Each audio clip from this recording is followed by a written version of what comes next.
Bonjour, bonjour à toutes et tous, c'est un grand bonjour à toi Geoffrey, merci beaucoup d'être avec nous aujourd'hui. Bonjour Adrien, bonjour à tout le monde. Très heureux aussi d'être là pour partager sur les sujets qu'on aime bien.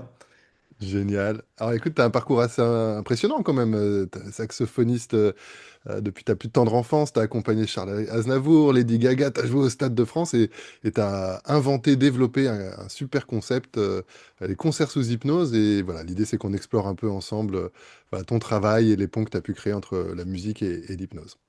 Ok, bah avec plaisir. Très heureux de partager ça. Génial. Alors, une de mes questions d'introduction, souvent sur les entretiens, sur les interviews, c'est si tu as eu une vie avant l'hypnose, dans quelle mesure elle a pu influencer ta pratique d'aujourd'hui.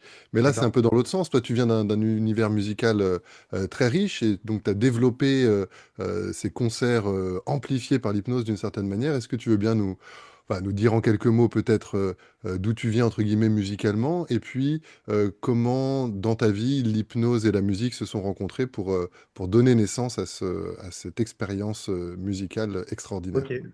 Bah finalement, hypnose et musique se sont rencontrés très tôt, dès le départ. Je mettais pas le mot d'hypnose dessus et mon prof de sax non plus, mais il me demandait donc quand j'ai commencé le sax à 8 ans, il me demandait de visualiser les auditions à venir. Parce que quand on rentre au conservatoire, qu'on a 7 8 ans, très rapidement, on a des petites auditions pour passer les niveaux supérieurs. Et bah, évidemment, quand on a 7 8 ans, on ne sait pas trop ce que c'est. Et lui m'avait prévenu, m'a dit, voilà, tu vas monter sur la scène de l'auditorium, donc va voir la scène. Et puis le soir, quand tu vas te coucher, tu visualises comment tu montes, tu visualises comment tu salues le public, comment tu poses ta partition, tu t'accordes. Et puis après, tu visualises comment tu joues le morceau. Puis il m'avait dit, quand tu visualises, on dit visualiser, mais c'est pas simplement visualiser. C'est aussi ressentir le bois de l'auditorium, ressentir l'atmosphère, la température, entendre le jury, tout ça. Il me dit, il faut que tu fasses appel à tous tes sens. Et donc moi, en élève très studieux, tous les soirs, à 8 ans, pendant 5 10 minutes, j'imaginais. Et en fait, ce qui était fou, c'est que en imaginant ça, bah, je me trompais. Des fois, j'oubliais de m'accorder, j'oubliais de poser la partition. Et j'ai réalisé que c'était comme dans la vraie vie, en fait. C'est-à-dire que bah, on se trompe, et puis à force de se tromper, on rectifie, puis le truc devient correct. Donc moi, tous les soirs, j'améliorais ma visualisation, parce que c'était une visualisation sincère, où on n'était pas dans le monde des bisounours, où tout fonctionnait. Non, moi, c'était des visualisations où ça marchait pas tout de suite. Après, une fois que j'arrivais à m'accorder, à saluer le public, à penser à tous ces trucs, bah, je me plantais dans le morceau. Bref, de fil en aiguille, bah, j'ai bossé mon truc jusqu'à ce que ce soit parfait. Et le jour de l'audition, donc peut-être 2 3 mois après, je suis monté et tout s'est passé exactement pareil. Et je pense qu'en fait, à partir de là, j'ai intégré l'idée que, eh bien, on pouvait tout visualiser, on pouvait s'entraîner dans la tête, et puis aussi dans nos sensations et tout.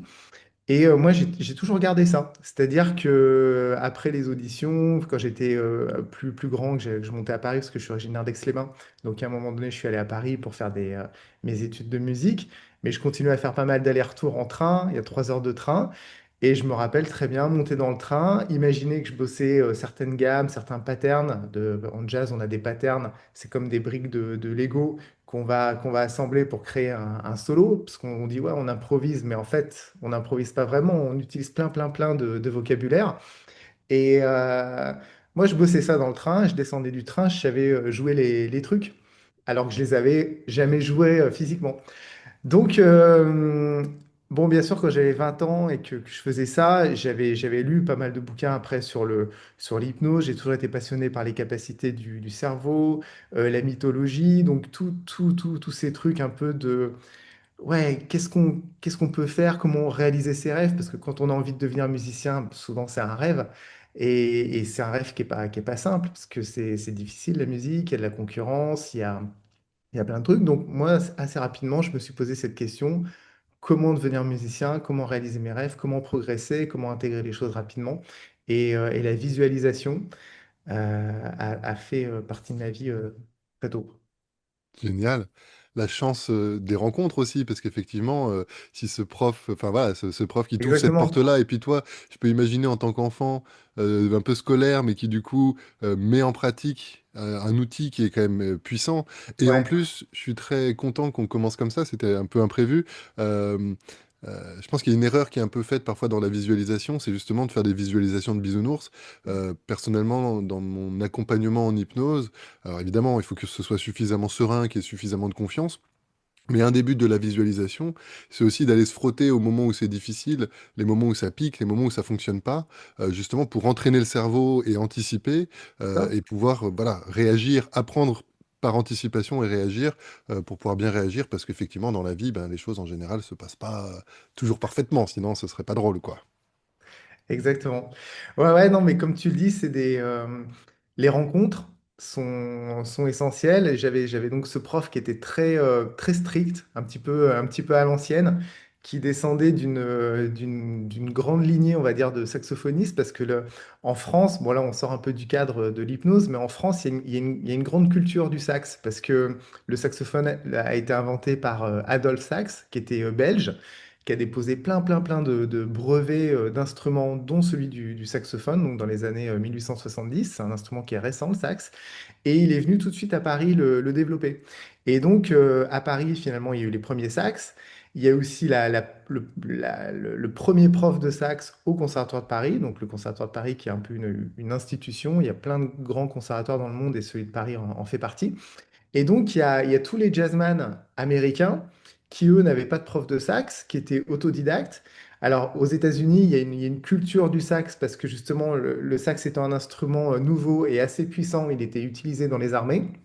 Donc, il y avait tous les jeunes Afro-Américains qui étaient enrôlés dans l'armée, qui apprenaient à jouer du sax comme ça en autodidacte, qui ont développé le jazz aux États-Unis dans les années 40-50, mais qui ont eu le besoin de se perfectionner et qui sont venus en France pour se former donc auprès de ce fameux professeur de sax français qui s'appelait Marcel Mull. Et donc, ce Marcel Mull a fait école, a formé plein de saxophonistes, dont un certain Bichon, qui lui-même a formé un certain Jean-Michel Soudan, qui était mon prof. Donc, il y avait, si tu veux, cet héritage méga classique, méga français et un peu ouais, très classique, quoi. Et donc, on peut imaginer ce prof un peu qui avait cette culture à l'ancienne, très militaire. Et en même temps, qu'il y avait ce truc de justement de dépassement de soi avec il appelait pas ça l'hypnose, il appelait ça la visualisation. Mais ouais, c'était une sacrée rencontre, ce prof. Génial. Et euh, c'est peut-être pas le plus important, mais si jamais tu as le souvenir, tu baignais dans cette ambiance hypnotique, entre guillemets, en tout cas d'outils hypnotiques. Ouais. Tu as un souvenir du moment où le mot hypnose s'est posé sur ces pratiques et où ça t'a permis après d'aller approfondir avec des bouquins ou autres, ou tu saurais pas dire? Écoute, je peux pas te dire à partir de quand, on va dire, le mot hypnose, il est rentré dans ma vie, mais comme je te disais, je lisais beaucoup de bouquins sur la mythologie. Après, je suis tombé complètement fan de Bernard Werber. Je me rappelle avoir lu Les Thanatonautes quand enfin, quand c'est sorti, donc quand j'avais 13 14 ans. Et je ne sais pas s'il y a le mot hypnose dans Thanatonautes, mais en tout cas, les Thanatonautes, c'est un roman, une fiction où des gens vont, par médication ou par justement hypnose, essayer de vivre une expérience de mort imminente et d'aller le plus loin possible dans l'exploration de ce continent à découvrir qui est celui de l'au-delà. Et donc moi, je me rappelle très bien me dire, mais j'ai envie d'être un Thanatonaute et imaginer que je sortais de mon corps. Et donc, pareil, tous les soirs, je lisais ce bouquin, j'imaginais que je sortais de mon corps pour aller explorer des trucs. Et il y a un soir où c'est arrivé, où j'ai fait une vraie décorporation, un début de voyage astral. Alors, ça m'a tellement fait flipper que je suis immédiatement retourné. Et puis, j'ai plus jamais réessayé après. Mais donc voilà, je sais pas si j'ai mis le mot hypnose à cette époque, mais ouais, après je sais que on est aussi tout un groupe de musique où on parlait de ces trucs-là, de justement de voyage astro, des corporations, euh, les capacités du cerveau. Donc je pense que vers l'adolescence, ouais, le mot hypnose était présent. Excellent. Et il y a un cap ou un pacte à franchir en plus quand tu as vraiment développé ton concept de concert sous hypnose. Au départ, tu le faisais avec des hypnotiseurs ou des hypnothérapeutes qui t'accompagnaient. Puis après, Ouais. tu t'es formé toi-même pour avoir vraiment les outils, les compétences. Euh, Avec le recul maintenant, qu'est-ce que tu aurais envie de nous raconter sur, je sais pas si on peut parler de la jeunesse de cette expérience ou en tout cas aujourd'hui, voilà, les retours que tu as, la complémentarité entre la musique, jazz, je sais pas si tu as encore de l'impro d'ailleurs ou si tout est écrit, et puis comment est-ce que grâce à l'hypnose, t'aides les gens qui viennent assister à tes concerts à vivre les expériences Ouais. les plus extraordinaires possibles, quoi. Bah, en fait, ce qui s'est passé, c'est que je crois que j'ai fait un peu comme tout le monde. C'est-à-dire que, tu sais, quand on décide de s'orienter, quand on a, je sais pas, 16, 17, 18 ans, tout le monde choisit un petit peu sa filière. Moi, j'étais en terminale S, donc la plupart voulaient devenir ingénieurs, tout ça, et ils allaient partir dans les facs. Et moi, les deux trucs qui m'intéressaient, c'était la musique et la spiritualité ou la psychologie ou la philosophie, enfin, tous ces trucs un peu finalement, qui posent la question, qu'est-ce qu'on fout là, quoi, sur Terre? Et donc j'hésitais un peu entre les deux, mais parce que les deux en fait me passionnent, musique et on va dire spiritualité. Et bon, j'ai choisi d'être musicien, je suis monté à Paris et j'ai commencé enfin assez rapidement à faire de très belles tournées avec des artistes connus, tout ça. Et en même temps, l'aspect spirituel bah, me manquait et je pensais le trouver dans la musique et dans le milieu, on va dire, de la musique, mais finalement, bah, le milieu de la musique, c'était même pas tant créatif que ça. Souvent, quand on appelle un saxophoniste pour jouer avec Aznavour ou je sais pas quoi, on lui demande juste de jouer sa partition, bon, peut-être de faire quelques propositions, mais il y a pas, je trouve, il me manquait ce côté artistique et spirituel. Et donc, à partir de là, dès, on va dire 25 ans, un petit peu déçu de ce que pouvait être le monde de la musique, et je me suis posé la question, comment je peux réunir les deux? Alors, je me suis formé un peu en hypno, un peu non, en médecine chinoise. Je me suis formé un petit peu en énergétique. Je me suis formé un peu en yoga et méditation. Je suis allé dans des centres de retraite. J'ai essayé plein, plein de trucs en me posant la question, mais comment je vais pouvoir mélanger les choses? Et voilà, donc j'étais plutôt parti sur le taoïsme. Et donc, à 35 ans, je suis parti en Australie pour écrire un album en hommage au Tao, donc sur les 5 éléments, les 5 mouvements du Tao. Et donc je fais mon road trip, je compose la musique, je reviens en France, et là je fais des concerts dans des clubs de jazz, normal, dans des festivals de jazz, et je raconte aux gens comment j'ai composé, et je vois que les gens partent un peu en transe. Hmm. C'est-à-dire qu'en leur disant, bah voilà, ce morceau, je me suis inspiré de l'eau, le son de l'eau, tout ça.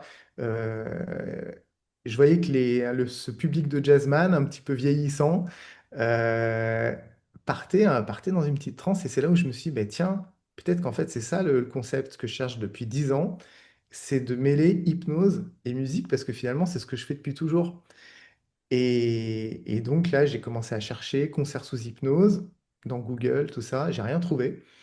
J'ai cherché avec d'autres noms, hypnose et musique, il y avait rien, il y avait rien. J'ai cherché dans d'autres langues et donc j'étais surpris. Comme ça n'existait pas, je me suis dit, bah, je vais aller voir les gens qui mélangent la trance et la musique. Donc je suis parti au Pérou rencontrer un chaman, parce que les Péruviens, dans leur chamanisme, utilisent des chants qu'ils appellent les Icaros et qui vont guider la trance créée par les plantes et par l'ayahuasca notamment. Et, et voilà, et donc je suis allé au Pérou, j'ai rencontré un médecin français incroyable qui est chaman, qui s'appelle Jacques Mavie, et je suis resté un mois là-bas à faire des cérémonies amazoniennes, ayahuasca. Et en fait, j'ai eu la vision, j'ai eu la sensation, la visualisation de ce à quoi pourraient ressembler les concerts sous hypnose. Alors là, quand j'ai eu cette idée-là, moi, j'étais pas capable de guider l'hypnose. J'avais jamais fait ça de ma vie. J'ai toujours fait de l'auto-hypnose sur moi, mais jamais sur les autres. J'ai euh, j'ai contacté un mec qui s'appelle Jean Dorido, dont j'avais lu le livre, qui s'appelle donc L'hypnose ou l'auto-hypnose au quotidien. J'avais acheté son bouquin en 2009 pour faire une tournée avec Patricia Cass, parce que je devais jouer la clarinette pour cette tournée avec Patricia Cass. Et en fait, dans cette tournée, il fallait jouer du sax, de la flûte, de la clarinette, du piano. Moi, je savais tout jouer sauf la clarinette. Et quand on m'a proposé le job, j'ai dit ouais, pas de problème. Et là, on m'a dit bah rendez-vous dans 15 jours pour passer l'audition. Et là, je me suis dit putain, comment je vais apprendre la clarinette en 15 jours? Bon, même si c'est assez proche du sax, c'est quand même différent. Et, euh, et donc, j'ai acheté ce bouquin d'auto-hypnose et j'ai appris la clarinette en auto-hypnose. J'ai passé l'audition, j'ai été pris. Après, ils m'ont dit rendez-vous sur scène dans 15 jours, on n'a pas le temps de répéter. Pareil, j'ai appris tout le répertoire nickel et je suis monté sur scène et j'ai joué comme si ça faisait 50 concerts que j'étais là.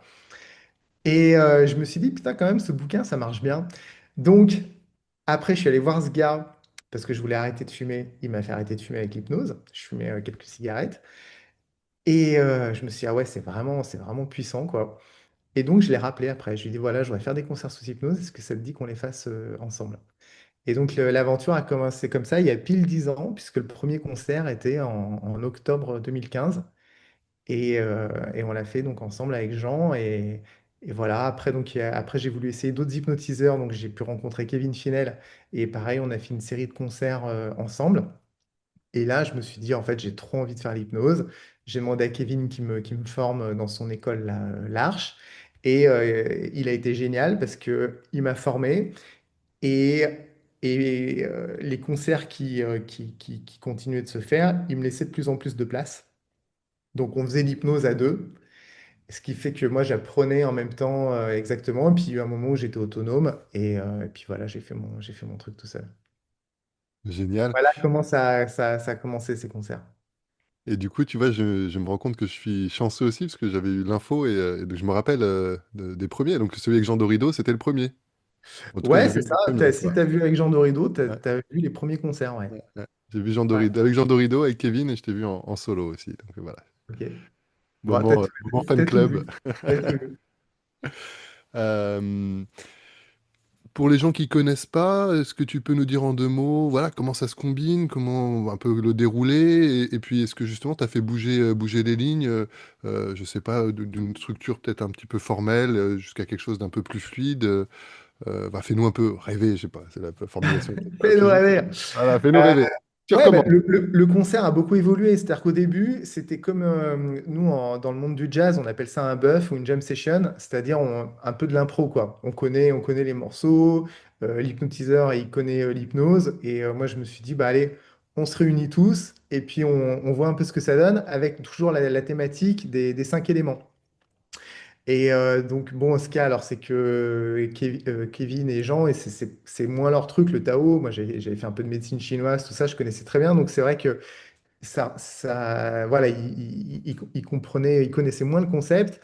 Mais l'idée, voilà, c'était que le public puisse faire l'expérience des 5 éléments en eux.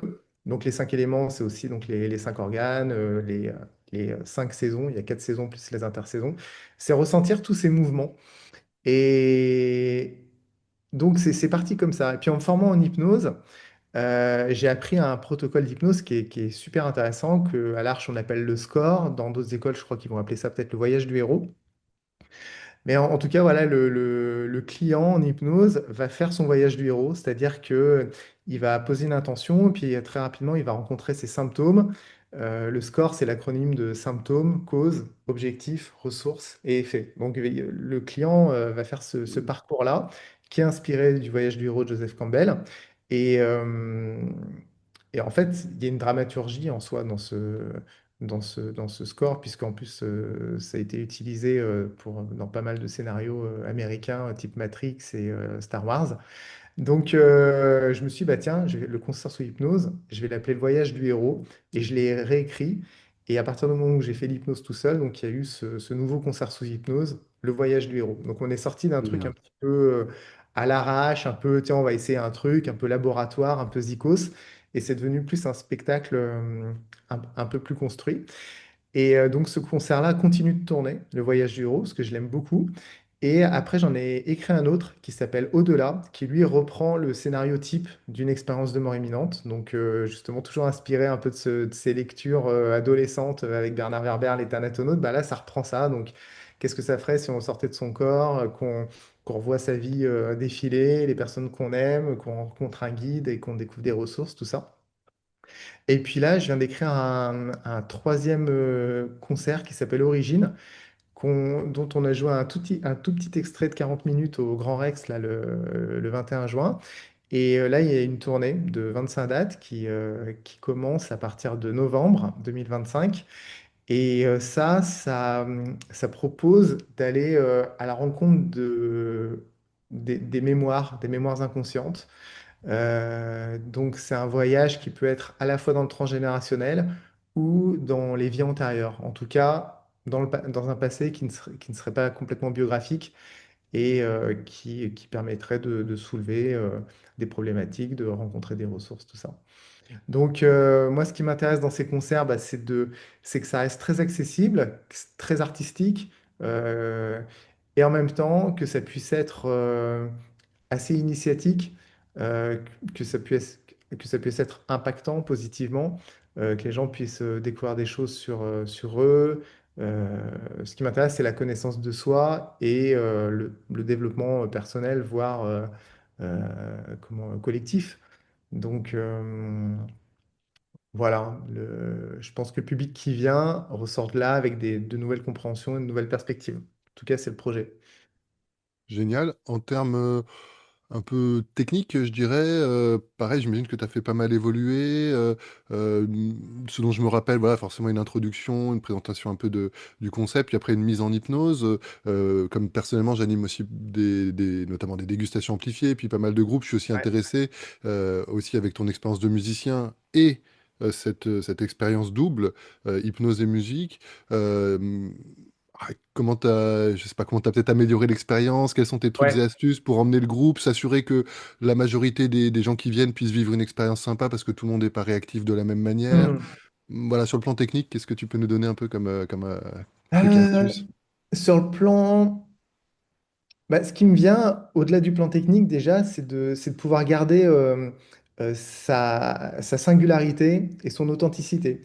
Parce que le fait qu'il y ait eu Jean Dorido, Kevin Finel, qui sont des personnalités très fortes et très inspirantes, moi, ce que j'ai trouvé difficile finalement, c'est d'arriver à sortir de leur sillon, Hmm. euh, si tant est que c'est possible d'en sortir, parce que c'est des gens qui font école d'une certaine façon, donc ça reste des sources d'inspiration. Mais euh, je pense que c'est important, quand on est thérapeute ou qu'on monte sur scène, de trouver sa singularité, son authenticité. Et on est obligé de toujours un peu copier, assimiler. En musique, c'est la même chose. On copie d'abord les maîtres et puis après, on essaie de trouver son style. Donc voilà, je dirais que même si on ne se sent pas complètement légitime et pas complètement compétent, c'est important aussi de travailler malgré tout sa singularité. Donc je dis ça parce que ça a été un vrai questionnement, parce que moi quand j'écoute Kevin, j'ai l'impression que tout est parfait, euh, c'est tellement poétique, c'est très beau tout ça. Donc c'était pas simple de sortir de ça et de trouver mon propre style. Donc voilà, je dis ça parce qu'en musique, c'est vraiment la même chose. Ne pas attendre que ce soit parfait pour déjà trouver son style. Parce que finalement, c'est ça qui crée la forme de perfection. C'est de trouver l'authenticité. Et finalement, la perfection, on s'en fout. Ce qui compte, c'est d'être à l'aise quand on est soi, quoi. Exactement.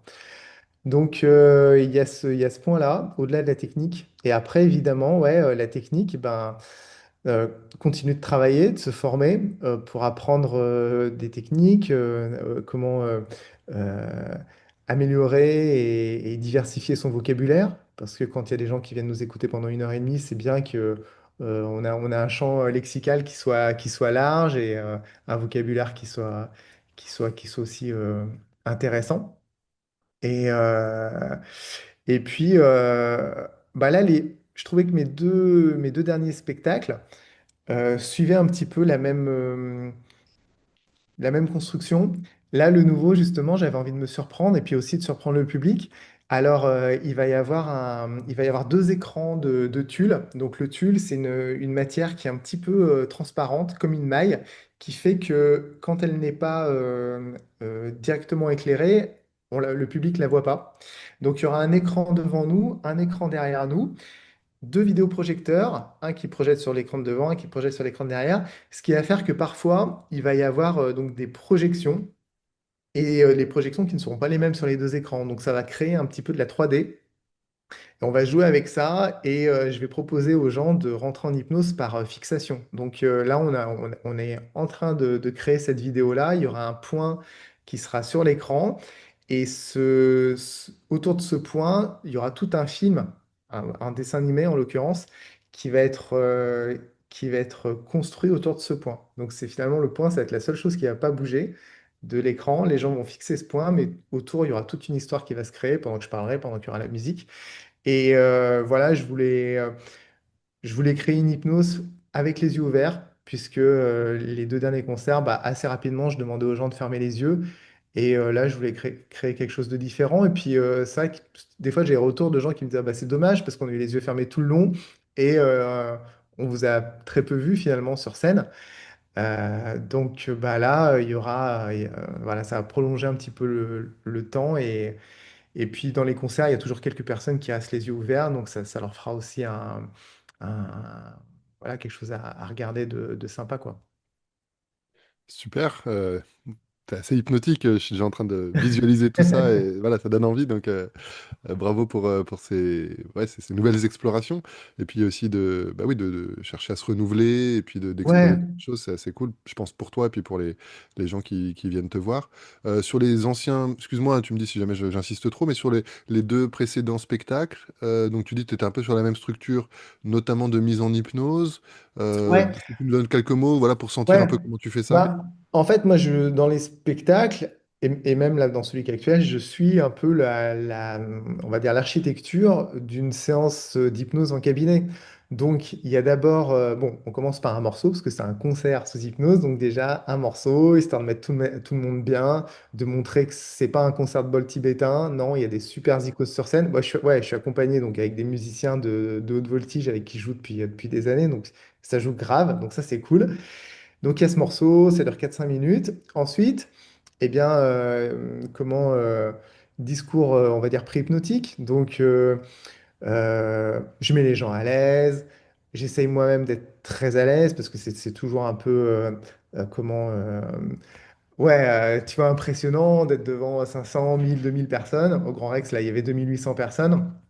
Donc, voilà, je me mets bien avec les gens, je me mets dans une bulle avec eux, j'essaie de les faire un peu rire, j'ai deux, trois vannes en stock, et puis je raconte comment ça va se passer, donc discours pré-hypnotique, vous allez, voilà, il y a plein de façons de vivre l'hypnose, certains vont être comme ça, comme ça, comme ça, je commence à balancer un petit peu des suggestions, et puis après, bah, il y a la phase d'induction, donc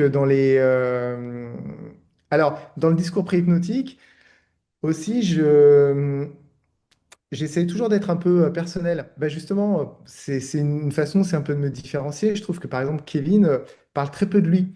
Et c'est ça qui est très beau, c'est il va donner beaucoup de références sur la psychologie, sur la science, sur les neurosciences. Mais finalement, on ne sait pas trop lui ce qu'il pense. Et c'est ça que je trouve aussi puissant.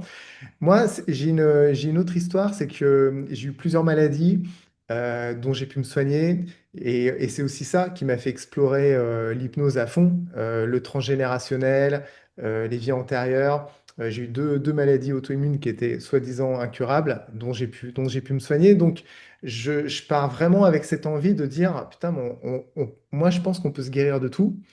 Moi, je pense que nos capacités de conscience sont infinies et qu'on peut aller explorer beaucoup, beaucoup de choses, de l'ADN à l'immensément grand, parce que c'est mon expérience. Et effectivement, on ne saura jamais si c'est vrai ou pas, parce que vraiment, je suis allé masser mon ADN. Je sais pas. Toujours est-il que j'ai visualisé que je le faisais et que j'étais guéri d'une maladie incurable après. Alors, est-ce que c'est du placebo amélioré? On ne sait pas, mais en tout cas, il y a quelque chose qui fonctionne là-dedans. Et moi, c'est vraiment le message que j'ai envie de donner. Donc, dans ce discours pré-hypnotique, selon la thématique, je vais parler de ça. Et là, dans les vies antérieures, je vais un peu évoquer justement le fait que je suis retourné dans le passé, que j'ai pu guérir un truc et qu'aujourd'hui, tout baigne. Donc, voilà, ça fait un peu partie de l'histoire. Et ensuite, donc, bah, l'induction. Dans le voyage du héros, c'était une induction avec les mains qui se rapprochent et puis la kinesthésie, puisque pareil, la synesthésie, puisque Hmm. je suis assez synesthète avec la musique, donc je ressens la musique, il y a parfois il y a des parfums et tout ça. Donc j'emmène les gens là-dedans. Ça, c'est pour le voyage du héros. Pour au-delà, c'était plus sur la respiration, puisque au-delà, bah, il y a cette notion de lâcher son dernier souffle, de commencer Hmm. sa vie avec un premier souffle. Donc là, il y avait une induction beaucoup avec la respiration. Et là, dans Origine, donc l'induction, ça va être par la fixation de ce point. Et puis après ce point, bah, par un peu surimpression, ils vont pouvoir le regarder dans la main. Et là, c'est la main qui va se rapprocher avec toute l'évocation de justement de toutes les mémoires qu'il y a dans une main qui déjà sait faire tellement de gestes dès la naissance. Tu me donnes un frisson, vas-y, j'interromps. Ouais, moi je l'ai eu Je aussi presse, à là. l'écouter, j'ai les poils qui se hérissent. Et donc, c'est trop beau de te dire, putain, on a 30 000 milliards de cellules dans le corps, et ces cellules-là, elles viennent juste de la rencontre de deux cellules, et c'est en même temps des cellules qui nous viennent de tout l'univers. On sait qu'on est de la poussière d'étoiles, donc on a tellement d'informations en nous. Et voilà, avec toutes ces évocations finalement d'infinité, d'espace et de temps, les gens vont rentrer en état d'hypnose et puis vont faire leur voyage. Donc voilà, ça va être l'induction, on va dire, dans Origine. Et puis ben, après, il y a le côté protocole. Donc, bon, bah, le voyage Viro, on a parlé de ce protocole hein, qui est calé sur celui du score. Bah, après, donc ça, c'est l'architecture du score, mais dans le voyage du héros, c'était tout symbolique. Moi, j'aime beaucoup ce que moi j'appelle les rêves éveillés, où on se fait guider pour entrer dans un monde symbolique. Donc là, par exemple, le voyage du héros. Ils vont mettre la main sur le cœur. Donc, en médecine chinoise, c'est le souverain. C'est là où est placée l'âme. Et c'est là où finalement, quelque part, on décide de notre chemin de vie. Donc, les gens vont se connecter à ça. Ils vont rentrer dans leur château, dans leur royaume intérieur. À partir de là, ils vont rentrer dans une forêt qui symbolise plus la vie et un peu le parcours d'une forêt, donc les difficultés, en même temps, des fois, les clairières, tout ça. Dans cette forêt, ils rencontrent un mur, donc qui représente les limitations, les croyances limitantes. Euh, Qu'est-ce qu'ils font avec ce mur? Bah, ils trouvent un escalier souterrain, ils rentrent là dans les profondeurs, donc en médecine chinoise. Ouais, alors le mur, ça correspond au métal. En médecine chinoise, c'est ce qui nous limite, le métal. C'est ce qui demande de l'endurance pour aller dépasser ça.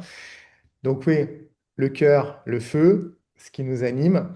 La clairière, la forêt, donc le bois, donc l'élan d'aller réaliser qui on est, ben, on se confronte à nos limites, le métal. Là, on retourne sous terre, donc tout ce qui est souterrain, tout ce qui est caché, tout ce qui est aquatique. L'eau, l'eau en médecine chinoise, c'est notre graine, c'est l'essence de qui on est. C'est là où il y a toutes nos mémoires justement transgénérationnelles, c'est là où il y a ouais, notre essence. Donc les gens vont se connecter à réellement leur essence. En médecine chinoise, c'est l'eau qui vient alimenter tout, même le feu.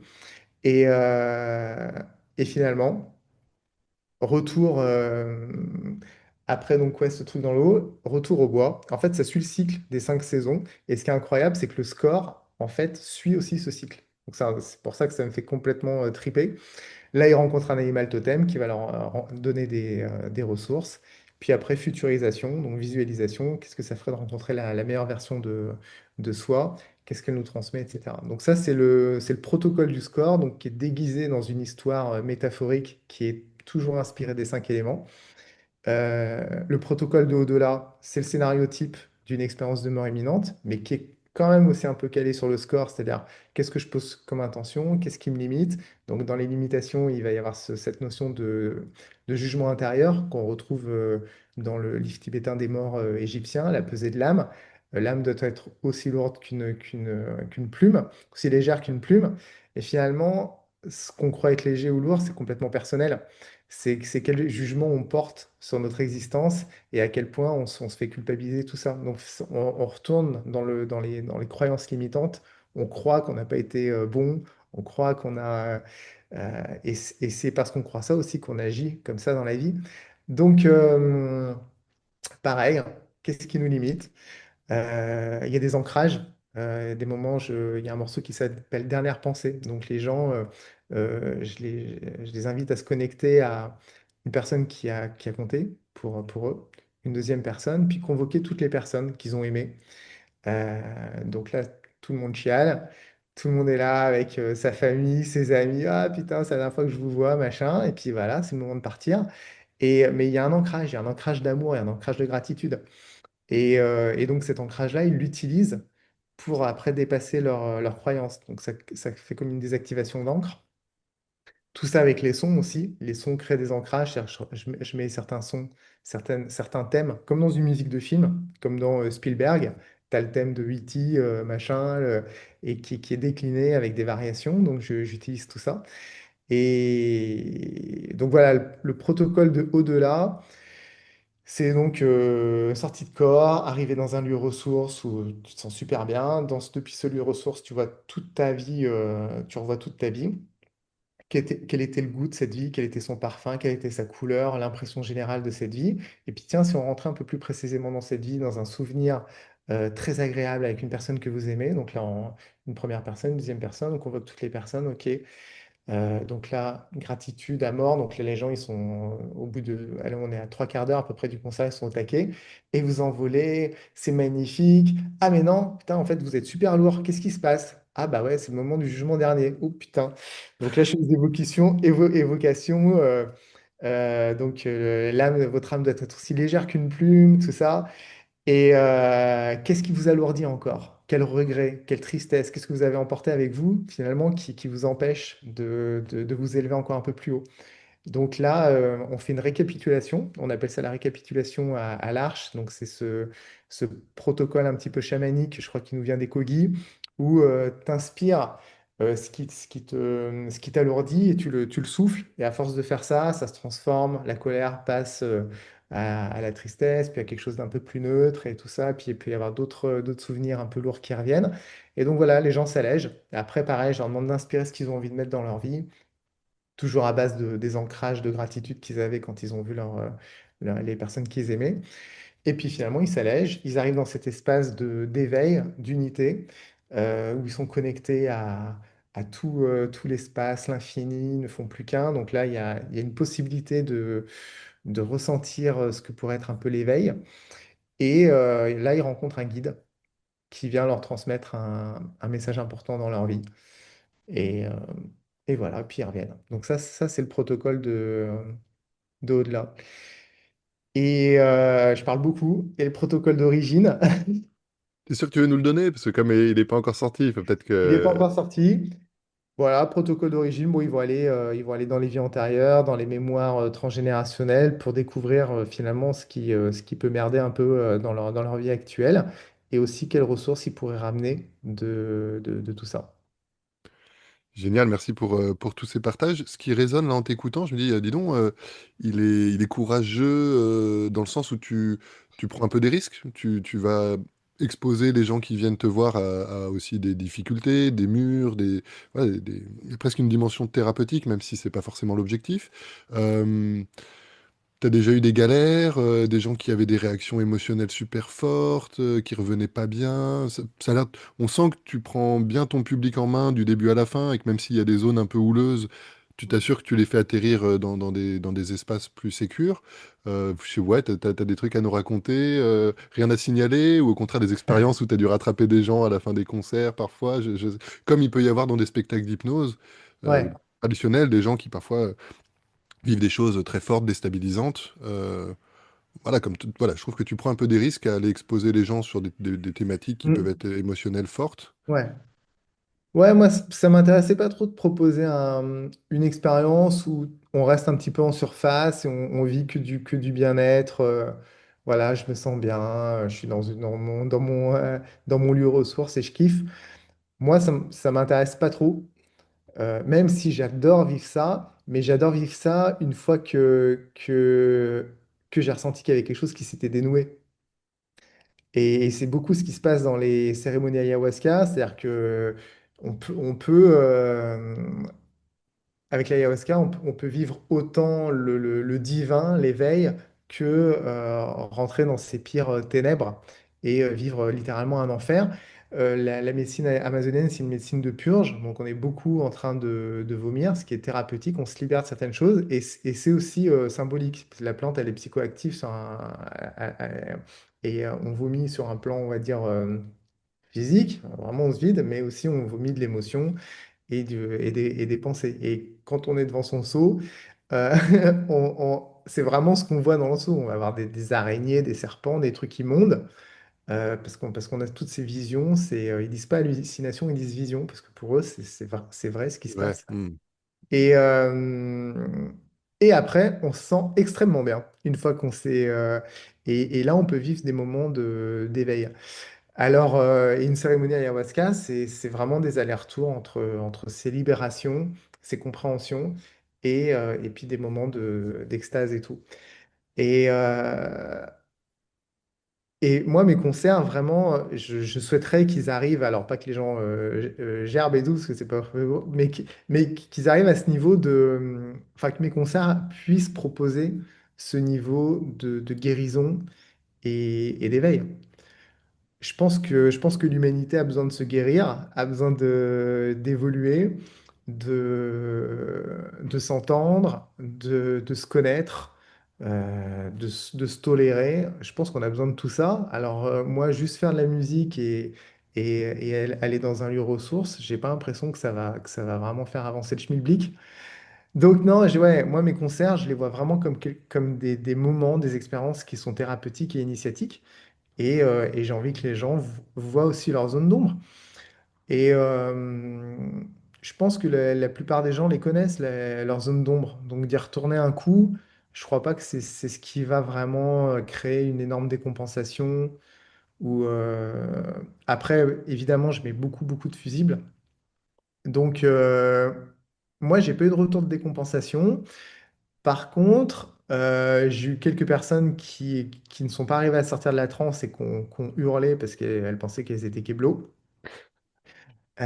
Mais c'était assez, on va dire, symptomatique. Je pense à une personne qui, justement, avait des transes très profondes et qui était justement partie au Pérou pour rencontrer un chaman pour qu'il lui apprenne à pouvoir sortir de ses transes. Donc le chaman lui a fait un soin, machin, ayahuasca, tout ça. Il lui a dit c'est bon, maintenant tu peux vivre des transes et en ressortir. Donc elle, toute contente, elle est venue au concert. Mais en fait, à la fin du concert, j'ai entendu quelqu'un hurler.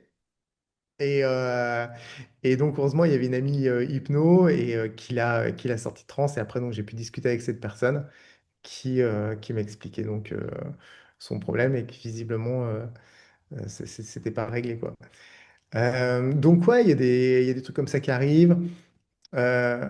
Après, il y a des personnes aussi qui sont très expressives, mais expressives en mode regardez comme je rentre bien en transe, mais qui sont pas spécialement en transe. Donc, Il y a des ça m'est. mouvements, des bruits. Ouais, des mouvements, des bris limite orgasmiques. Et puis, en fait, là, je vais voir la personne, je lui dis, vous pouvez un petit peu arrêter. Puis là, elle ouvre les yeux. Ouais, d'accord. Donc, donc c'est une expérience collective. Donc, ouais, ça arrive que sur les 40 dates que je fais dans l'année, et à chaque fois, il y a entre 300 et 900 personnes, il y ait des petits incidents, parce qu'il y en a qui s'expriment. euh, euh, ou ouais, qui vivent des émotions très fortes et des fois ça peut un peu déranger. Euh, mais bon, je trouve que c'est ça qui est intéressant aussi pour faire le parallèle avec les cérémonies ayahuasca, c'est que tout est signifiant. C'est-à-dire que moi aussi, Hmm.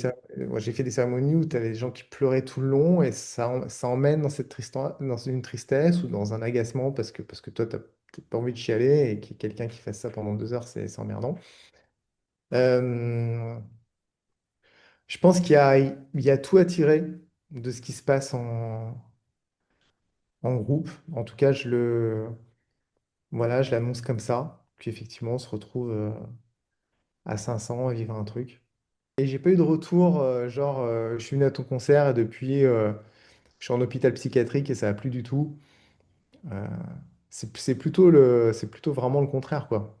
Des gens qui se sont mis à peindre, à faire du sport, des gens qui ont pu dire, qui ont pu faire un deuil, comprendre un truc, guérir un truc. Mm.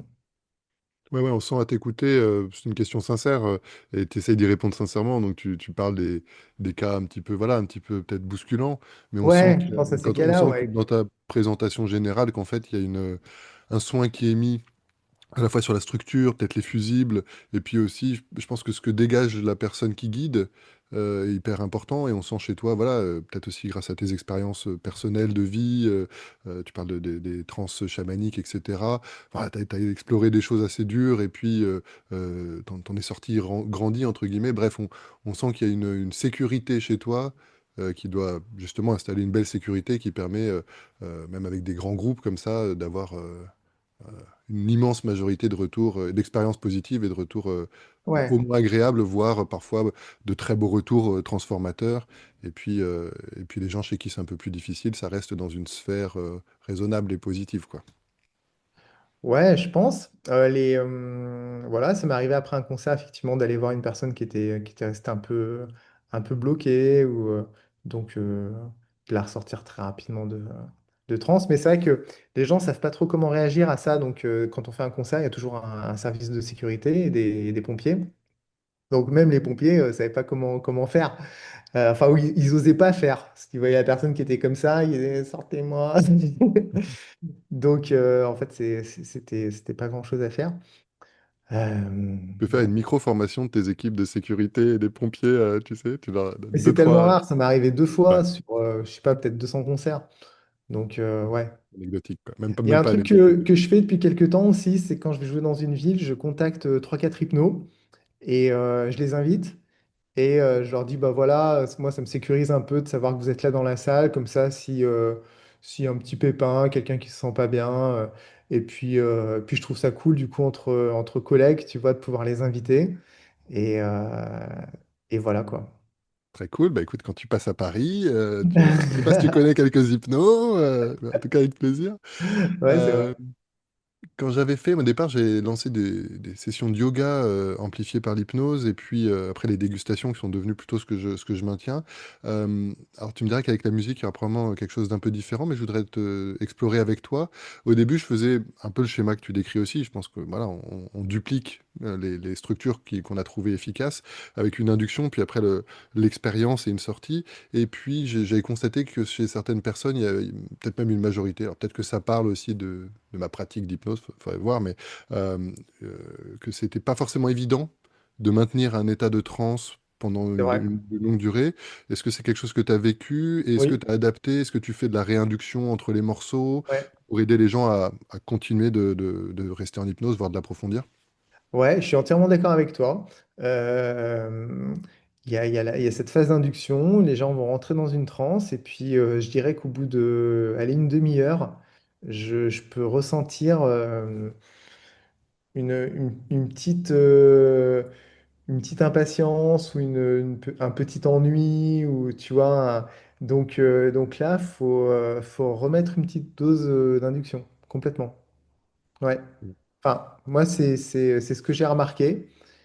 Donc ouais, je remets deux, trois petites inductions au milieu. Ok, donc me voilà rassuré que Ouais. chez toi aussi, tu as vécu cette expérience. Euh, J'ai l'impression à t'écouter que bah, c'est des spectacles, en plus que tu produis, et voilà, c'est des spectacles qui sont très calibrés, il y a un timing, etc. Mhm. J'imagine que tout est, à la fois sur le plan de la musique comme sur le plan de la mise en hypnose, tout est largement rédigé, voire même scripté. Est-ce qu'il y a quand même une marge d'impro sur l'hypnose et sur la musique, ou est-ce que c'est quand même quelque chose d'assez, finalement assez balisé? Écoute, Alors, moi, en tant que musicien, pour moi, c'est très important qu'il y ait de l'impro, sinon je m'ennuie. Et mes musiciens aussi. C'est des super zikos. Donc, si on n'a pas d'interaction, on va jouer notre truc comme un peu un musicien classique qui va jouer sa partition. Alors, bon, le musicien classique a une marge d'interprétation qui est intéressante, mais qui est pas folle non plus, quoi, si t'es pas soliste. Alors, pour moi, c'est très important qu'il y ait de l'impro. Donc, la musique, l'hypnose, elle est pensée un peu comme la musique. Et en jazz, on a un thème qui est écrit, qui lui aussi peut être vraiment très interprété. Et puis après, il y a des espaces d'improvisation. Donc, ça change pas le morceau. Ça ne change pas sa direction ni son émotion, mais dedans, on se sent parfaitement libre quand on est musicien. Libre avec une structure harmonique, rythmique, un tempo, euh, une forme, etc. Donc après, pareil, j'ai compris que le public qui vient, c'est un public qui a besoin de repères, donc on ne peut pas faire une musique de musicien avec des solos mégalons et tout ça. Donc Et du jazz bebop complètement ouais, déstructuré. voilà.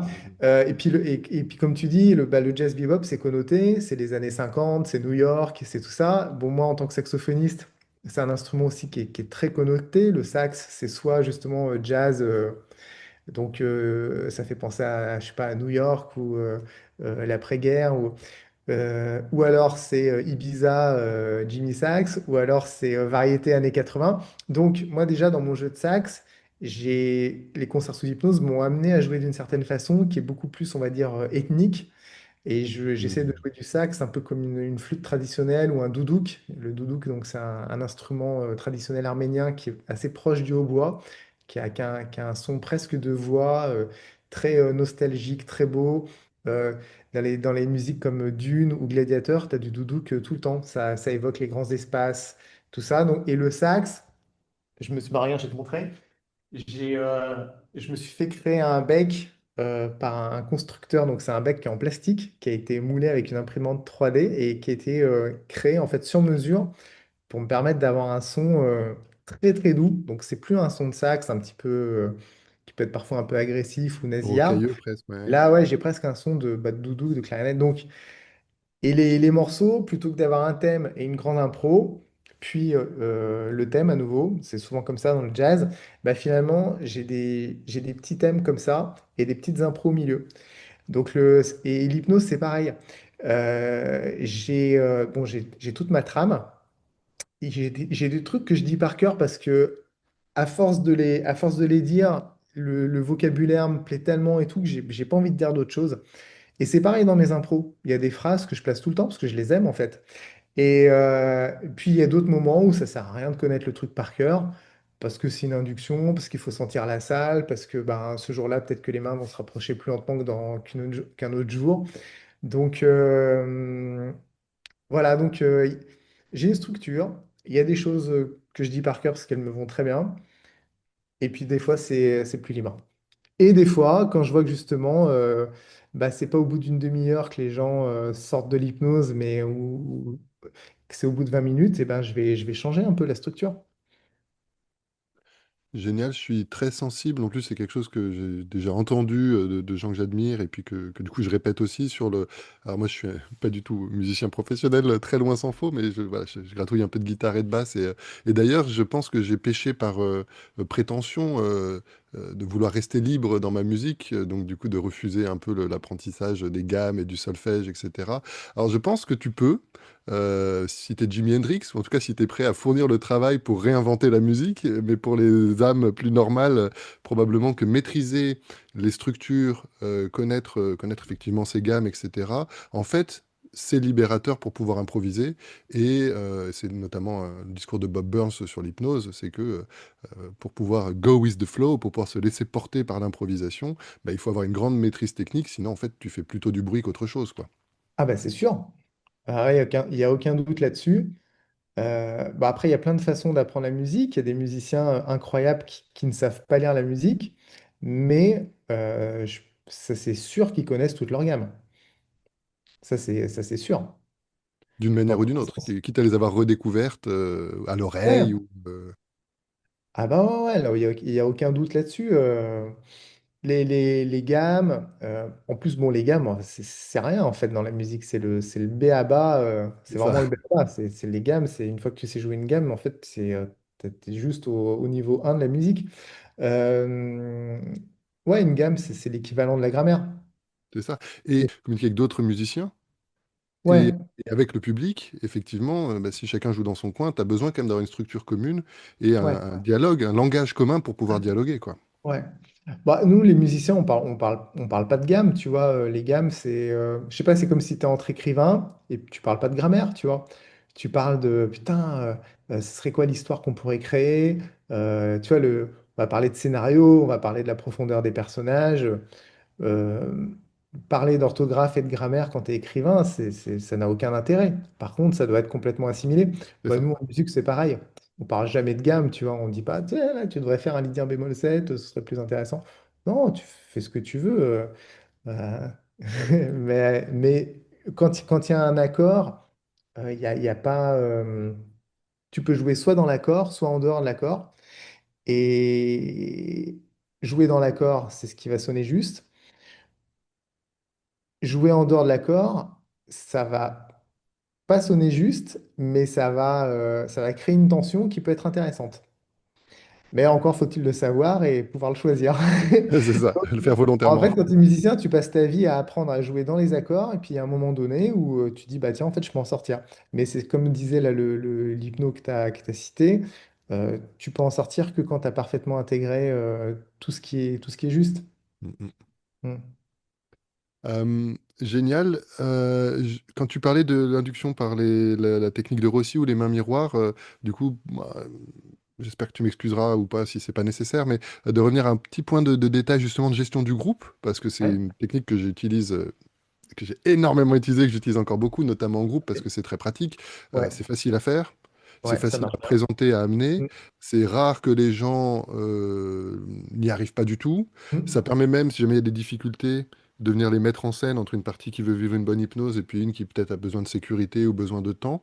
Euh, J'imagine que toi, dans tes concerts, bah forcément, vu le nombre de personnes, il y a des gens chez qui les mains elles font ça, et puis d'autres Ouais, chez qui les mains elles bougent pas. ouais. Voilà, comment tu gères, comment t'aides peut-être les gens chez qui c'est moins facile ou chez qui ça marche pas? Comment tu les aides à ce qu'ils aient pas le sentiment que la porte se ferme pour eux et qu'au contraire, Ouais. ils puissent continuer de monter dans le train qui passe en continu? Je sais pas trop comment. Écoute, c'est une Ah, très mais... bonne question. Et bon, c'est sûr que ouais, voilà, quand on propose cette induction-là, tout le monde ne rapproche pas les mains à la même vitesse. Et effectivement, il y en a où les mains ne vont pas se toucher. Et effectivement, comment ces personnes-là euh, ne pas les mettre de côté, qu'elles sentent qu'elles sont quand même toujours dans l'expérience et puis qu'elles vont pouvoir continuer l'expérience. Moi, ce que je fais au bout d'un moment, c'est que je dis, donc voilà, les mains vont se rapprocher, elles se rapprochent de plus en plus, machin. Donc, puis bon, il y a la musique derrière, il y a toujours les musiciens qui jouent, et voilà. Et puis après, je dis, bon, bah, toutes les suggestions que vous venez d'entendre, de mains qui se rapprochent, d'attraction, tout ça, vous pouvez vous les répéter, puis elles vont continuer à faire leur chemin sur la musique. La musique va remplacer les mots.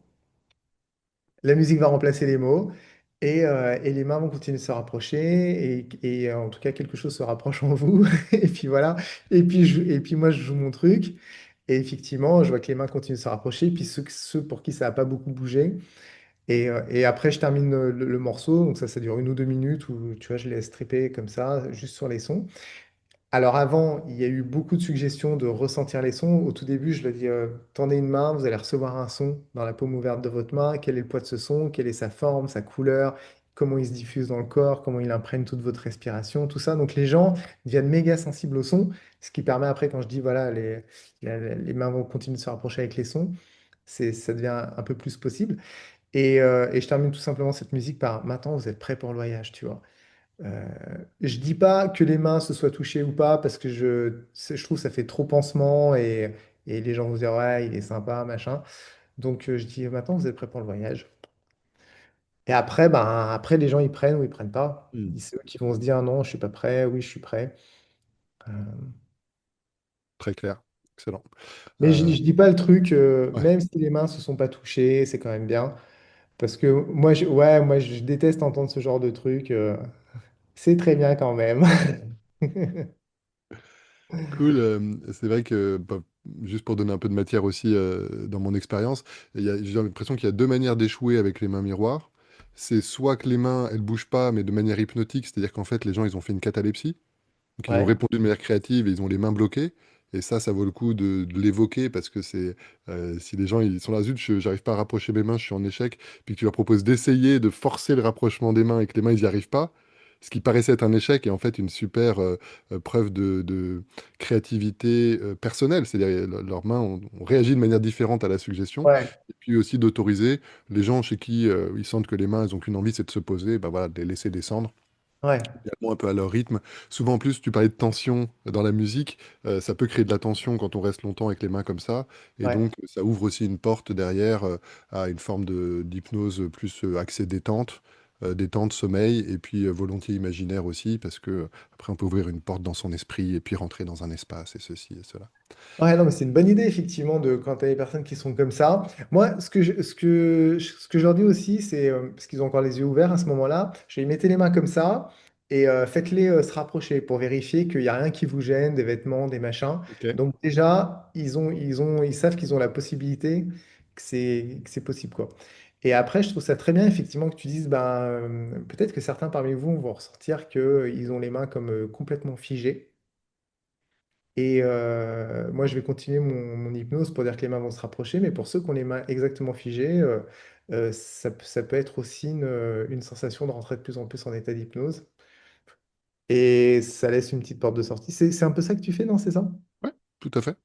Et sachant que souvent, comment dire, la transition de l'une à l'autre est assez facile.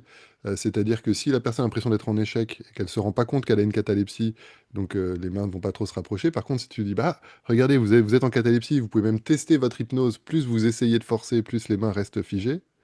Du coup, les mains, elles sont catégorisées, la réaction des mains est catégorisée comme hypnotique, et donc de la catalepsie, on peut plus Ouais, facilement passer au mouvement.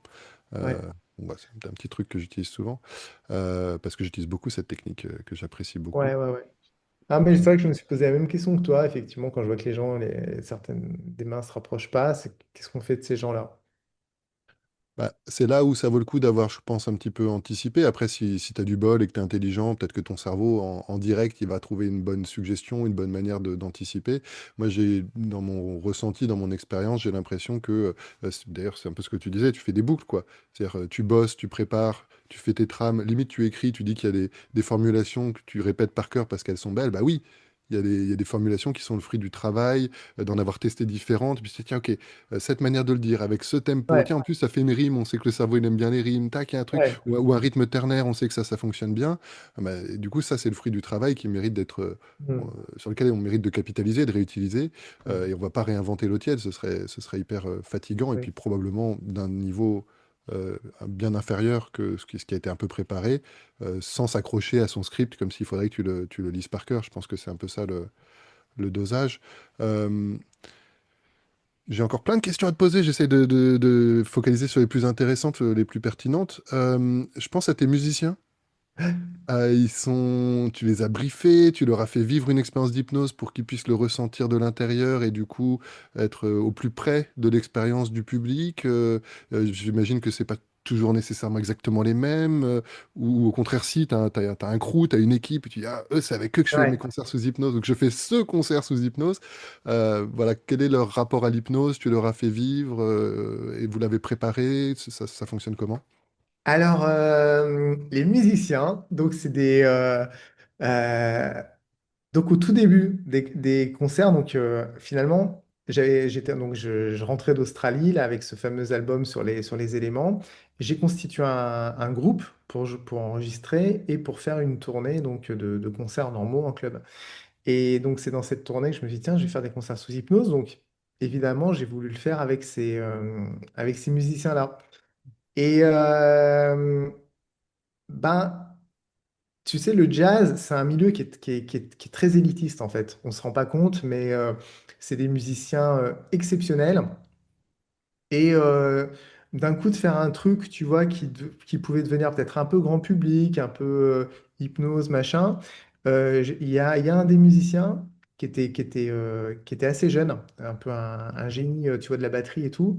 Et j'ai senti qu'il était moins motivé. Donc, j'ai pris un autre batteur.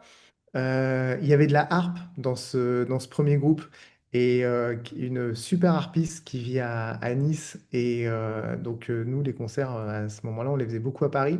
Donc, à chaque fois, il fallait la faire venir à Paris.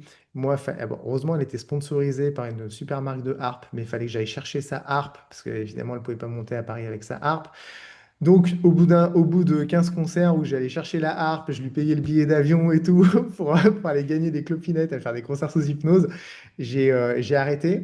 Mais on a toujours envie de faire des trucs ensemble parce que c'est vraiment, enfin moi j'adore comme elle joue. Rositsa Milevska, si vous avez envie d'aller écouter ce qu'elle fait à la harpe, c'est incroyable. C'est une Bulgare qui a une technique de harpe classique à la russe, de Maboul et, euh, et qui est venue en France et qui a été une des premières harpistes à faire du jazz. Parce que c'est un instrument, c'est très difficile de groover. Bon, déjà, la plupart des harpistes n'ont pas beaucoup le sens du rythme. Donc, elle a le sens du rythme et en plus, elle improvise et tout. C'est vraiment exceptionnel. Donc, bah, du coup, il y a déjà ces deux musiciens qui assez rapidement sont partis. Et là, j'ai choisi effectivement à partir de là des musiciens qui avaient un peu cette sensibilité, on va dire, spirituelle. Enfin, Rositza l'avait complètement, mais c'est plus le côté organisationnel. Alors voilà, j'ai créé ce groupe-là, on va dire, pour le voyage du héros. Et puis après, j'ai voulu créer un autre groupe pour au-delà, parce que comme finalement je faisais plus que ça, j'étais sorti un peu du milieu où je faisais plein de tournées à droite à gauche, et quand tu fais plein de tournées comme ça, plein de concerts, au coup par coup, tu rencontres plein de musiciens tout le temps, et c'est super sympa. Et là, je me suis dit, bah ouais, mais du coup, maintenant, je rencontre plus de musiciens. Alors, donc j'avais mon groupe pour le voyage du héros, puis j'ai créé un autre groupe pour au-delà. Et puis, ce qui s'est passé, c'est que comme les musiciens, ils ont toujours plein de concerts à droite à gauche, tout le monde a besoin de se faire un peu remplacer. Alors finalement, ces deux groupes-là, c'est devenu un peu un collectif où donc j'ai deux, trois batteurs, deux, trois pianistes, deux, trois bassistes. Et alors bon, il y a les titulaires, mais tout le monde connaît le répertoire. Et en fait, c'est vachement bien comme ça. Et là, pour Origine, ce qui s'est passé, c'est que j'ai déménagé il y a un an et demi au Portugal. Et, euh, et j'ai rencontré une amie d'enfance dont le gars est un super musicien qui joue des synthés, tout ça. Et on habite à 3 minutes l'un de l'autre. Et ils sont très spirit, méditation, yoga, tout ça. Lui, il fait beaucoup de musique de méditation. Et donc, ouais, tout ça pour dire, donc j'ai un collectif de musiciens qui vient de s'agrandir avec donc Sébastien Heinz qui joue des synthés et qui est producteur. C'est-à-dire que l'album, on est en train de l'enregistrer plus ou moins chez lui, quoi, avec tous ses Excellent. synthés et tout. Et c'est super.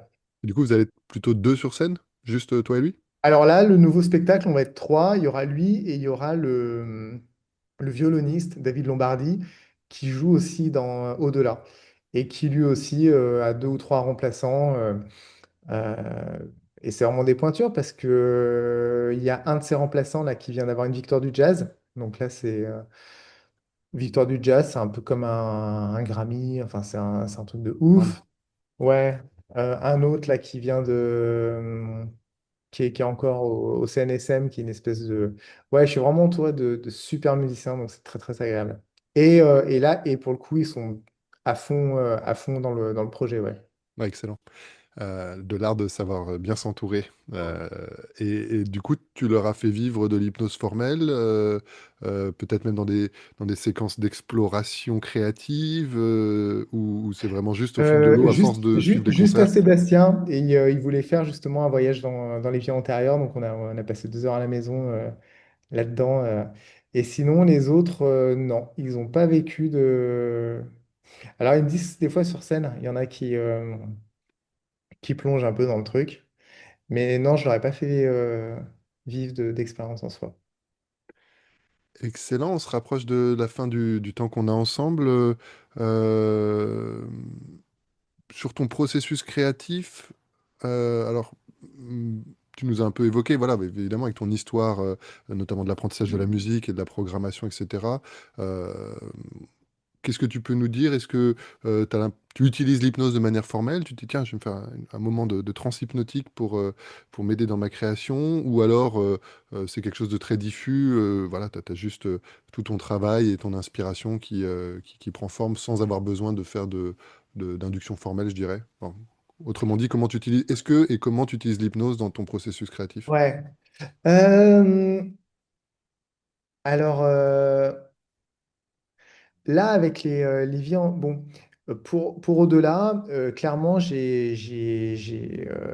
suis allé à fond j'ai fait beaucoup de respiration holotropique parce que c'est une des inductions de au-delà, la respiration.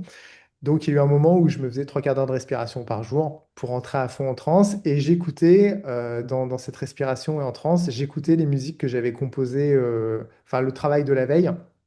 Ok. Voilà, donc chaque jour, j'écoutais le travail de la veille en me mettant en transe par la respiration pour, on va dire, valider euh, la musique. Parce que c'est vrai que la musique, c'est pas pareil entre l'écouter comme ça face à son ordi, puis l'écouter dans un état de transe. Tout prend tout est plus précis et tout.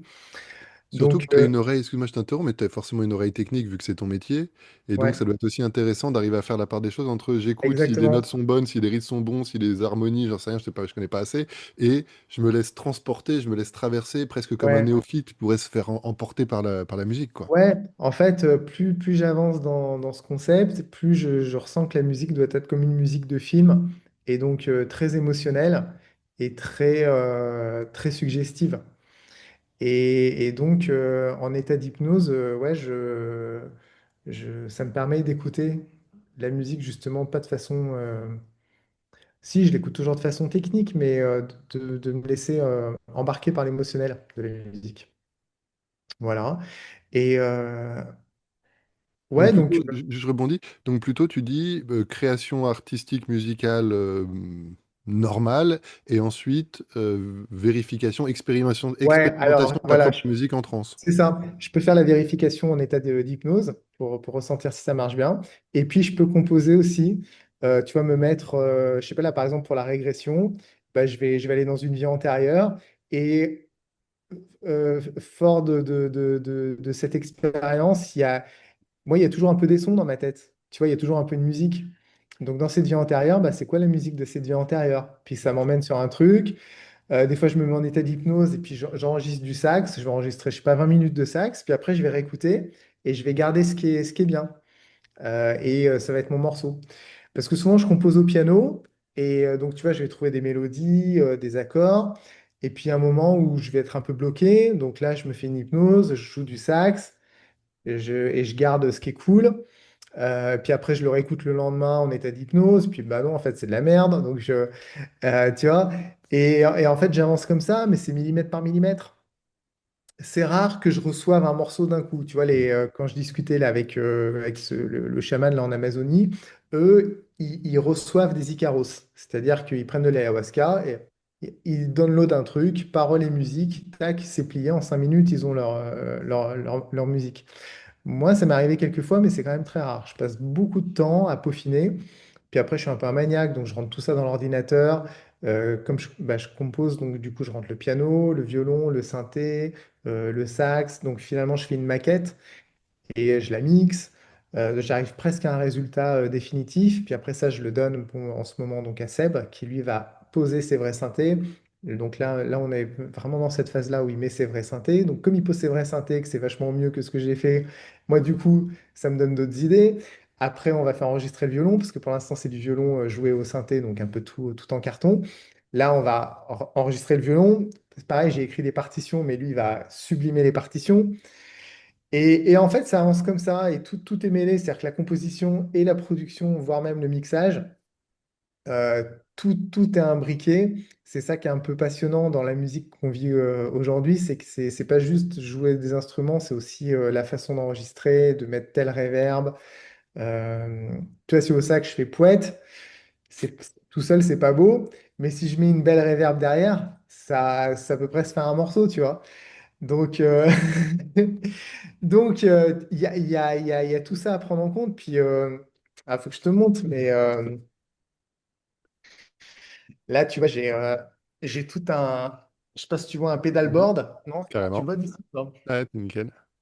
Donc, ce pédalboard, là, bon, il n'est pas énorme ici, mais justement, il y a des très belles réverbes, j'ai des octaveurs, donc ce qui fait que le sax, c'est presque plus un sax. Ça sonne comme un orchestre symphonique. Là, enfin, j'ai écrit un morceau où tu as 100 pistes. Putain. Il y a 100 pistes, c'est-à-dire que tu as, peut-être, je sais pas, 50 pistes de sax où je vais faire des sax très graves, d'autres avec un son un peu de chorale, parce qu'avec des reverbs, tu peux presque faire un son de chorale. d'autres où j'ai deux octaves au-dessus qui font comme un son de flûte pygmée, tu vois.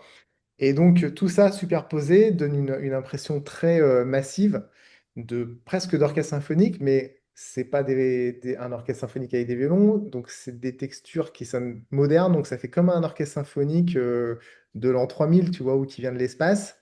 Et donc ça, déjà, c'est assez hypnotique, parce qu'on se dit, oh, ça sonne ancien, mais en même temps, on dirait que ça vient d'un autre monde.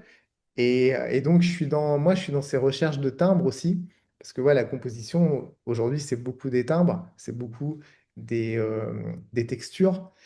Et voilà, donc tout se mélange, le mix, les textures, les effets. Euh, Là, j'ai un micro, tu vois, j'ai un micro qui est pareil, qui est fait sur mesure, si tu veux, qui vient normalement un micro de sax. Le micro, on le met La là sur le sortie? pavillon. Là, j'ai un micro. Donc, tu vois, déjà, j'ai mon bec sur mesure. Et le micro vient se mettre là à l'intérieur. Donc, c'est un truc qui est unique. Et donc, le son qui rentre euh, est pris directement là. Parce qu'en fait, il faut savoir que ce qui crée le son, c'est pas réellement le souffle. C'est l'anche qui vient vibrer. Et en fait, c'est de la vibration. C'est pas réellement du souffle. Si je fume une cigarette, que je souffle dans le sax, il n'y a pas de fumée qui sort. Parce qu'en fait, il y a très peu d'air, il n'y a que de la pression. Et, euh, et donc, ce micro-là permet de rentrer dans une reverb sans qu'il y ait de l'arsène, ou de rentrer dans une disto sans qu'il y ait de l'arsène. Tu sais, quand Ok, tu joues de la ok. guitare, tu mets la disto, si tu te tournes face à l'ampli, il va y avoir un larsen. Bah, moi, je peux me tourner face à n'importe quel ampli. Je peux mettre une reverb de 3 km avec de la disto à burn. Il n'y a pas de larsen. Du coup, je peux créer des sons de guitare ou des sons de basson. Parce qu'un basson, il y a comme une disto un peu dans un son de basson. En tout cas, en mettant de la disto sur ça, que ça fait ça. Donc, en fait, il n'y a pas de limite, quoi. Il n'y a Génial. pas de limite. Et tout ça, en plus, je peux le faire en temps réel. C'est-à-dire que j'ai un looper. Donc, je peux complètement construire une boucle presque symphonique le temps de la jouer quoi, en 30 secondes. Effectivement, ça me pose la question, on est un peu loin de l'hypnose, mais c'est passionnant de savoir si voilà, ce que tu peux faire en studio, rajouter des pistes, aller travailler, dans quelle mesure c'était accessible en live, et tu as un peu répondu, j'imagine soit rejouer tes loops et les enregistrer, puis Ouais. les faire rejouer, soit peut-être en avoir certaines de préparées, et puis des choses que tu joues en live. Alors voilà, il y a la musique qu'on enregistre et l'album qu'on veut faire. Donc là, c'est une chose. Et après, tout ça, comment on a envie de le restituer en live? Est-ce qu'on a envie qu'il y ait beaucoup de choses enregistrées et que ça sonne méga produit, mais du coup, peut-être qu'on s'enferme, voilà. Est-ce qu'on a envie que ça garde une ADN un petit peu jazz, dans le sens où il y a de la liberté, mais ça va pas sonner jazz. Donc ça, c'est encore autre chose. C'est la création du live. Euh, ça va se situer quelque part entre les deux, parce qu'il y a plein de textures que j'ai envie de conserver. Et puis, comme il va y avoir de la vidéo, que cette vidéo elle-même va pouvoir se synchroniser sur notre musique. Ouais, là, tu parles euh, pour Origine. Ouais. ouais, pour Origine, ouais. C'est-à-dire qu'en fait, il y a un truc que je vais faire enfin, que j'ai envie de faire, je pense que ça va pouvoir se faire. La vidéo va réagir au son.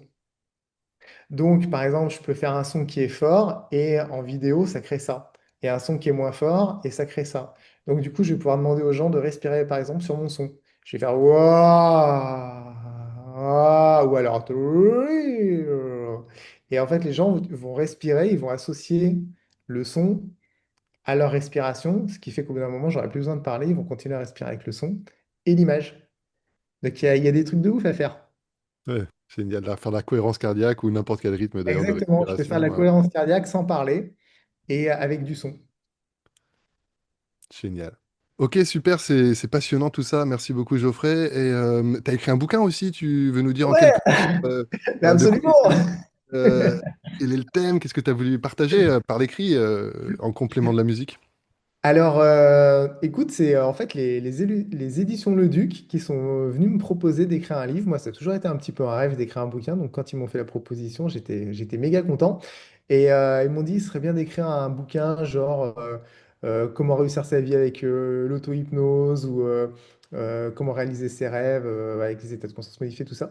Moi, je suis pas très fan des bouquins un peu méthode ou ça me parle pas. J'aime bien plus un peu les romans initiatiques, les contes initiatiques et où il n'y a pas un protocole, tu vois, qui est décrit bien précisément, mais tu ressors de ce livre où tu as l'impression d'avoir appris plein de trucs.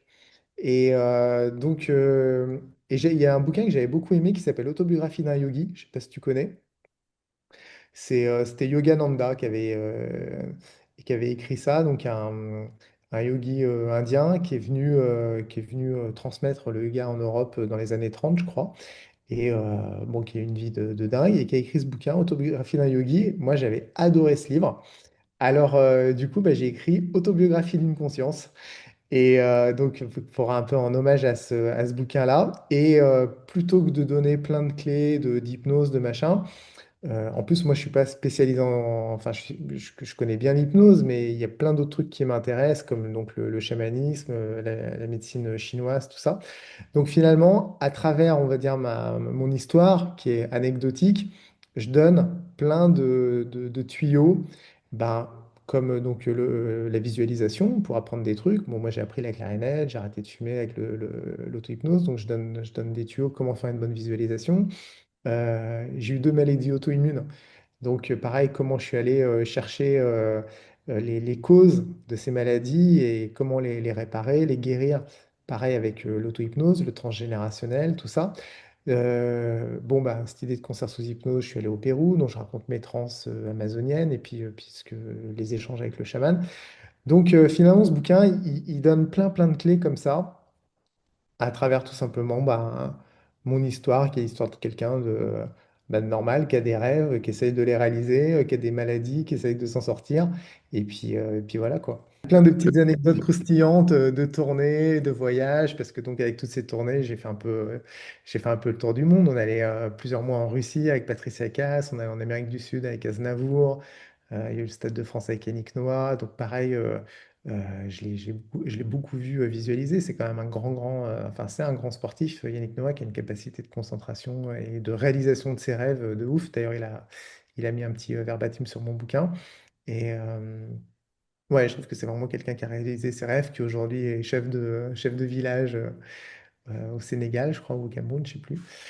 Et ouais, donc de traîner avec tous ces gens-là, c'est inspirant. Et puis les changements de croyance aussi. C'est-à-dire que pendant très longtemps, j'ai eu la croyance qu'il fallait être le meilleur. Donc, croyance inculquée par mon père qui me disait toujours faut être le meilleur, tout ça. Et puis aussi par les professeurs. Il y a vraiment une recherche d'excellence en musique. Et puis, j'ai joué avec un vieux Cubain, une légende de la salsa qui s'appelle Tito Puentes à Paris. Et pendant plus de 10 ans, j'étais dans son groupe. Et lui, il nous disait tout le temps, euh, ouais, il disait des trucs pour déconner, il disait, on n'est pas les meilleurs, mais on n'est pas les plus chers. Et puis, non, mais surtout, plus sérieusement, il disait, euh, faut pas être le meilleur, faut être différent. Et moi, quand j'ai entendu ça à 25 ans, ça m'a révolutionné le truc. Parce que moi, pendant 10 ans, j'étais en mode, faut être le meilleur. Donc, jouer le plus aigu, le plus vite, connaître le plus de morceaux et voilà, être le meilleur saxophoniste de la Terre. Et quand j'ai entendu ça, putain, ça m'a fait un bien fou. Ça m'a enlevé toute la pression. Et à partir de là, j'ai plus cherché justement à être différent et donc l'authenticité. Et comment être différent facilement? Bah, c'est en étant soi, tout connement. Donc à partir de là, ça a plus été ça ma quête. C'est moi, je suis quoi? Qu'est-ce que je viens faire dans ce monde? Qu'est-ce qui est facile pour moi en fait? C'est quoi ma nature? Et à partir de là, bah, tout devient simple. Il n'y a plus de concurrence. T'es en concurrence avec personne puisque t'es toi. Donc, parce qu'en musique, il y a une concurrence de fou. On se rend pas compte, mais il y a eu des études de fait comme quoi il y a plus de concurrence en musique, c'est plus difficile que ingénieur ou médecin, enfin, qui sont la musique, mais c'est un milieu mais tellement difficile. Donc, quand tu sors d'un coup de cette concurrence-là, bah déjà, c'est cool, quoi. Et donc, je parle en fait de ces cheminements pour que les gens puissent finalement comment on appelle ça, s'associer.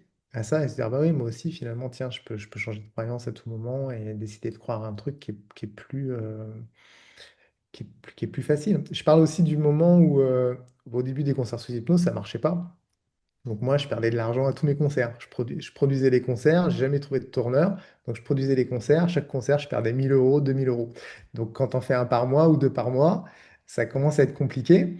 Puis quand tu es musicien, que tu gagnes pas non plus des milliers d'essence, ça l'est encore plus. Donc je faisais plein de mariages pour financer mon truc. Parce que quand tu es musicien, je dis que j'ai fait des belles tournées, j'ai fait des belles tournées, mais 50% du temps, c'est aussi des mariages et puis aller jouer pour des événements, enfin des trucs de zikos, quoi. Donc, donc moi, je finançais mes concerts qui marchaient pas. Et puis à un moment donné, je me suis dit, mais peut-être qu'il y a une croyance à bosser, parce que je fais tout ce qu'il faut pour que ça marche. Alors j'ai pris un coach. Et avec le coach, on a travaillé les croyances.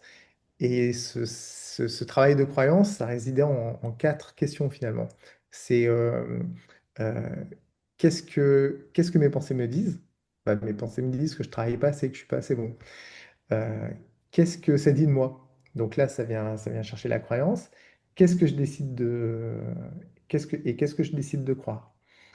Et bah, je décide de croire que ce que je fais est suffisant, machin, etc. Et, euh, et en fait, ben, on a fait ce coaching et au bout de 15 jours, ça a changé mes croyances. C'est-à-dire que moi, tous les matins, je me réveillais en me disant, putain, je suis pas assez bon, faut que je bosse, faut que je machin, machin, machin. Et je bossais avec cette croyance-là. Et donc, forcément, la vie me montrait que j'avais raison et donc que j'étais pas assez bon, que je bossais pas assez. Et à partir de là, j'ai changé ma croyance. Les concerts étaient complets. J'ai augmenté le prix de mes places. Je vendais les places 15 euros, donc même si c'était complet, je pouvais pas gagner d'argent déjà. J'ai augmenté le prix de mes places, je les ai passés à 35 euros. Et à partir de là, j'ai commencé à gagner de l'argent avec mes concerts, à gagner ma vie. Et donc, je raconte tout ça dans le livre, qu'en fait, bah, ce qu'on croit, c'est ce qui nous arrive, quoi. Et des fois, faut arrêter de bosser, de s'acharner, de non, il faut juste prendre 5 minutes et se dire, attends, qu'est-ce que je suis vraiment en train de croire? Qu'est-ce que la vie me montre? Parce que aussi, souvent, on se raconte plein de trucs, mais on ne sait pas si ce qu'on se raconte, c'est vrai ou pas. Bien, puisque ce qu'on crée, ce qu'on croit, crée la réalité. En plus, ce qui est génial dans le système des croyances, c'est que si on ne croit pas que ça crée notre réalité, du coup, même la réalité nous montre qu'on a raison, que ça ne croit pas là, un truc. C'est un truc de fou. Donc là, il vaut mieux croire qu'on a du pouvoir à ce qu'on croit, ça le crée. Et ben, à partir de ce moment-là, il suffit de voir notre vie. Notre vie est le parfait reflet de ce qu'on croit. C'est le parfait miroir de ce qu'on croit. Et donc là, il y a juste un état des lieux à faire.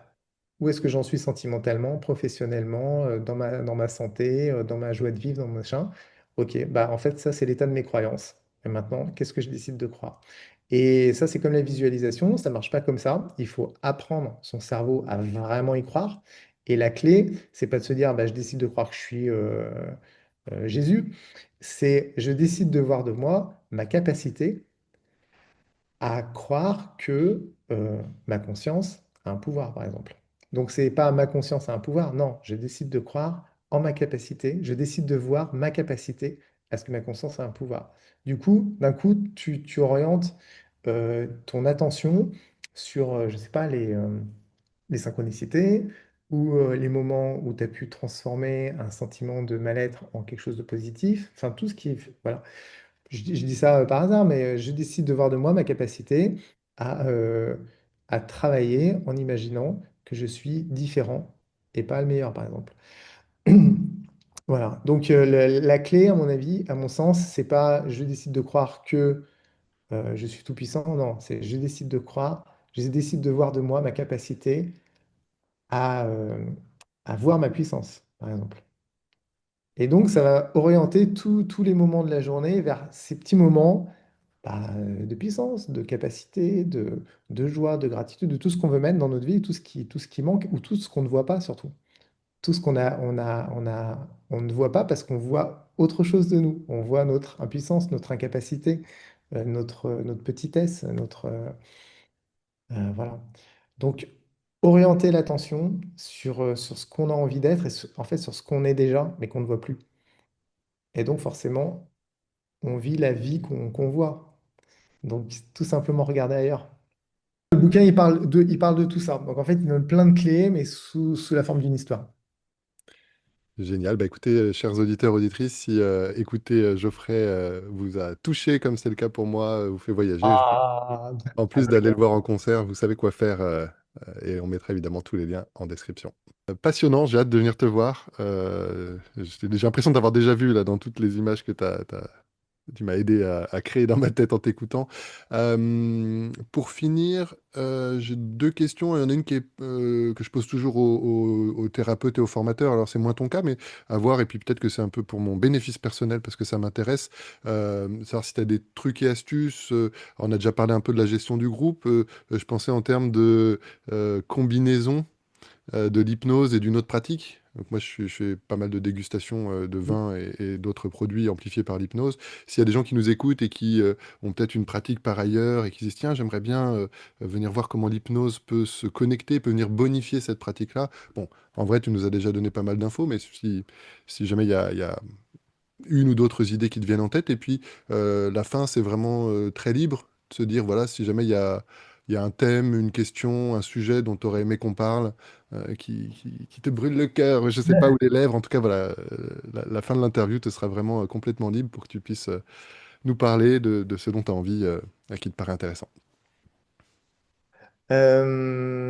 Écoute, je ne saurais pas quoi de. J'ai l'impression qu'on a évoqué plein de sujets. En tout cas, il n'y a pas un sujet que j'ai absolument envie d'aborder. Ouais, j'ai envie de finir là-dessus sur le fait ouais, d'écouter cette fameuse graine, cet élément eau. On est dans une société qui est très yang, donc qui est très feu, qui est très bois. Donc on va vers l'extérieur et on fonce. C'est important d'avoir des moments d'intériorité, donc eau. On va à l'intérieur de soi, on va retrouver la graine, celle qui, pendant l'hiver, peut sembler morte, mais en fait est prête à germer avec sa singularité. Et donc, quelle graine on est?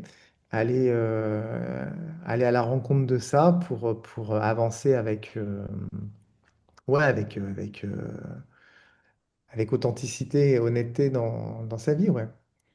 Je pense que c'est un des moyens d'être heureux et puis de faire que tout puisse fonctionner au mieux. Magnifique, avec une élégante mise entre parenthèses pour finir ton interview. Geoffrey, merci infiniment pour le temps que tu nous as accordé, et pour la gentillesse et l'authenticité de tout ce que tu partages. Je mettrai évidemment les liens vers, voilà, vers toutes tes activités pour que les gens puissent te suivre et retrouver les infos facilement. Et bah, pour toutes celles et ceux qui nous ont écoutés, un immense merci aussi de votre écoute, de votre soutien. Vous connaissez l'usage des réseaux sociaux, donc on vous encourage à mettre des likes, à partager, à commenter. Et en tout cas, voilà, au plaisir de continuer d'avancer dans les partages et les explorations, notamment autour de l'hypnose qui nous passionne toutes et tous. À très bientôt! À bientôt, ciao, merci à tous.